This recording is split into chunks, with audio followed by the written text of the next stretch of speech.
Full story sa pag-aresto kay Diwata na parisan vlogger at detalye sa pagkakulong nito sa Pasay. Inaresto ang food vlogger na si Deo Hareto Balbuena o mas kilala sa pangalang Diwata nitong araw ng Martes sa Pasay City. Dahil na sa kasong slight physical injuries. Sa ulat na inilabas ng Pasay City Police na mayroong inisyong warrant of arrest laban na sa Diwata Pares, ang street food stall sa may barangay 76 sa Pasay City. Sa karagdagang impormasyon ng pulisya, ang warrant of arrest ay inisyu noon pa ni Presiding Judge Alan Ariola ng Pasay City Metropolitan Trial Court na may petsang October 2, 2018 at may piyansang nagkakahalaga ng 3,000 pesos. Base sa record ng mga otoridad, ang naturang insidenteng kinasangkutan ni Diwata ay reklamo mismo ng nagngangalang Rogelio Magallanes, na isang construction worker. Nangyari ang insidente noong May 5, 2018 pa sa ilalim ng tulay sa may Pasay Boulevard. Inilahad ng complainant na si Magallanes na ng mga panahong iyon ay nagpapahinga umano siya sa ilalim ng Jokno Bridge nang dumating si Diwata at doon na gumawa ng komosyon. Nagkasagutan umano sila na siyang nagresulta sa pisikalan. Ayon sa ibinulgar na kwento ni Magallanes na gumamit umano si Diwata ng bamboo stick at natamaan umano ang kanyang ulo na siyang nagresulta sa sugat nito na natamo ayon na sa resulta na inilabas ng ospital. Kaya naman hindi niya ito pinalagpas at naghain siya ng reklamo sa City Prosecutor's Office. Arestado nga si Diwata, ngunit nakapagpiyansa naman ito ng 3,000 piso at nakabalik na nga ito sa pagtitinda niya sa kanyang parisan. Nagresulta naman ito sa iba pang problema na naungkat sa parisan nito kung saan napag-alamang kulang umano sa permit ang kilalang food stall nito. Isang malaking kwestiyon naman sa mga taga-suporta ni Diwata kung bakit ngayon lang inisyu ang naturang warrant of arrest laban na sa kanya kung gayon na matagal na pala nangyari ang naturang insidente. Nakilala nga sa mundo ng social media si Diwata dahil nasa masarap nitong parisan, kung saan sa murang presyo na 100 pesos ay makakabili na ang mga customers nito ng masarap na pagkain. Noon pa man ay nag-viral na nga ito.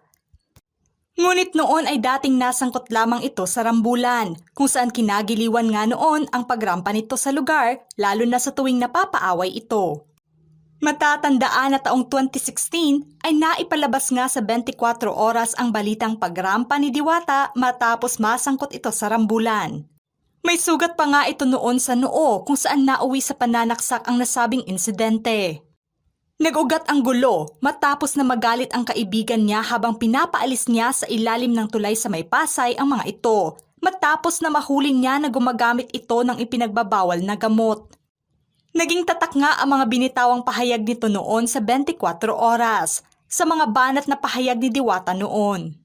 Nagmula sa kalangitan, lumagapak sa kalupaan, narito na sa inyong harapan ang nag-iisang Diwata na mukhang kawatan. Marami nga ang naaliw at natuwa sa mga naging sagutan nito noon sa 24 oras na siyang isa sa mga nagpasikat sa kanya. Matapos ang insidente ay mas naging maayos na nga ang buhay nito ngayon kung saan mayroon na nga itong parisan na siyang dinudumog ng karamihan lalo na ng mga vloggers. Hindi umano makapaniwala si Diwata nang panoorin niya ulit ang balita tungkol na sa kanya noon, kung saan nagkaayos naman sila ng mga kaibigan niya ngayon at nagkapatawaran na.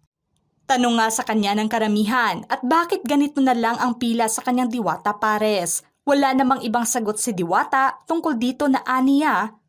Tinangkilik umano ito ng kanyang mga suki dahil nasa pangmasa na presyo at masarap niyang timpla. Bago niya maabot ang lahat ng ito ngayon, ay sinubok umano siya ng hamon ng buhay kung saan naging construction worker muna siya bago niya unti-unting napagdesisyonan na magtayo ng simpleng negosyo at ito nga ang parisan. Importante kasi na malusog ka lang at wala kang inaapakang tao. Kung ano yung pangarap mo, kung ano yung gusto mo, sundin mo lang. Kung nangarap ka, gawin mo agad, aksyonan mo. Dahil hindi na nga maawat ang pagsikat nito ngayon, ay umabot na nga ito sa telebisyon kung saan opisyal siyang napabilang sa mga cast ng FPJ's Batang Quiapo. Ipinakilala nga ang kanyang karakter bilang Freda ang may-ari ng parisan sa naturang teleserye. Proud nga niyang ibinahagi na kabilang na siya sa Batang Quiapo, Nakasama nga niya sa eksena sina Coco Martin, Ivana Alawi, Kim Rodriguez at Nico Natividad. Naging bukas naman siya na gamiting location ng taping ang kanyang parisan, ngunit nabahala umano siya na baka dumugin sila lalo pa at maraming artista ang kasali. Masaya nga ito dahil noon ay pangarap lamang daw niya na makita at makasama ang mga artista, ngunit ngayon ay nagkatotoo na. Pangarap ko lang dati sila makita pero ngayon makakasama ko na. Nabulaga nga ang karamihan nang lumabas na ang karakter nito sa Batang Quiapo at naging positibo naman ang pagtanggap ng karamihan sa pag-arte nito. Ilan nga sa mga komento ng netizens. Sosyal ni Diwata Pares at may cameo sa Batang Quiapo. Nagkakahappy naman si Bakla. At may isang diwata na ngang lumipad sa Batang Quiapo. Grabe ka na talaga Diwata, inggit na naman mga haters mo. Sa kabila man ng batikos ng ilan kay Diwata ngayon, lalo na at naaresto ito nakaraang araw, ay patuloy pa rin ang pagbuhos ng suporta ng karamihan sa kanya. Kung saan hindi nga nagpaawat ang mga fans, customers nito na dumugin pa rin ang parisan nito. Dahil nga sa kasong naungkat ngayon, depensa ng mga taga-suporta nito na target lamang ito ng mga taong pilit na humihila kay Diwata pababa. Dahil bigla na lamang daw lumabas ang kaso at ipinagpasalamat naman nila na nakapagpiyansa ito.